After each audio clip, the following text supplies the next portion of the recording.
Nous sommes en difficulté avec le patron de l'hôtel Fédéral, puisqu'il a licencié 49 travailleurs. Aujourd'hui, malheureusement pour lui, son lettre de licenciement est là. Il a licencié l'ensemble des travailleurs, y compris le délégué personnel, le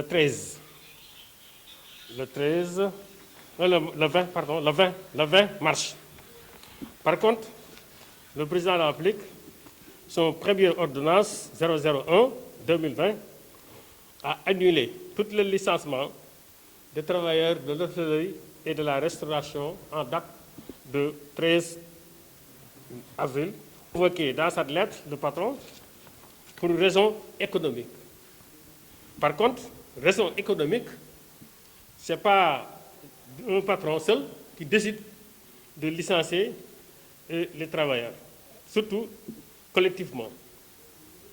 Raison économique, c'est l'article 35 depuis 1960.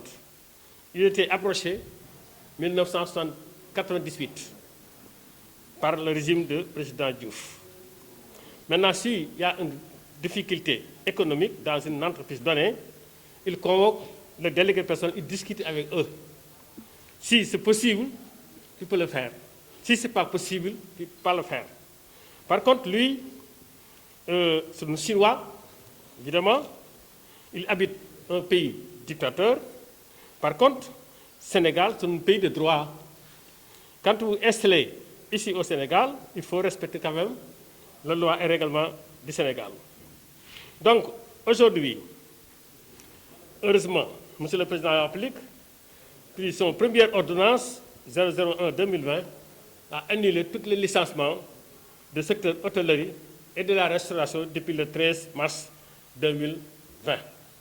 Donc, nous invitons M. le ministre du Travail et son directeur du Travail et l'inspection du Travail de prendre toutes les dispositions nécessaires pour réintégrer l'ensemble des travailleurs de l'hôtel Fédéral. Ça, c'est le premier établissement des faits. La deuxième chose, ils ont licencié, ils ont dit partiellement, ce n'est pas partiel. Ensuite, le motif économique, il n'y en a pas de motif économique. On le répète et on le dit depuis un certain moment. Nous sommes dans un pays de droit. Le licenciement pour motif économique, il y a une procédure. Et la procédure n'a pas été respectée depuis le début jusqu'à la fin. On ne peut pas licencier 49 personnes pour un motif qui n'existe pas. Nous sommes dans un pays de droit et nous demandons au gouvernement de rétablir les faits. Le Chinois, dont le secrétaire général a parlé tout à l'heure, il a eu des problèmes à Kaolack. Et le président de la République lui-même est intervenu pour condamner fermement l'acte qu'il y a eu à Kaolack.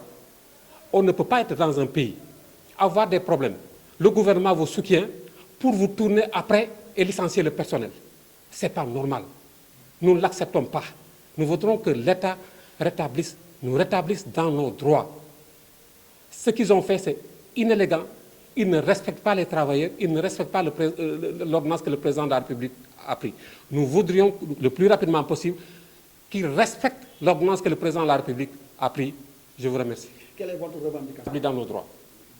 Nous voulons être rétablis dans nos droits. Parce que nous pensons que le licenciement qui a été fait est inélégant et ce n'est pas juste, c'est injuste. On nous a fait du tort. On n'a commis aucune faute dans l'exercice de nos fonctions. Des gens qui ont fait 15 ans, 17 ans de service, on n'a commis aucune faute. On n'a pas le droit d'être licencié de façon injuste. Et nous voulons être rétablis dans nos droits. Et à part cette conférence, il y a des démarches qui ont été faites. Oui, le secrétaire général est revenu dessus.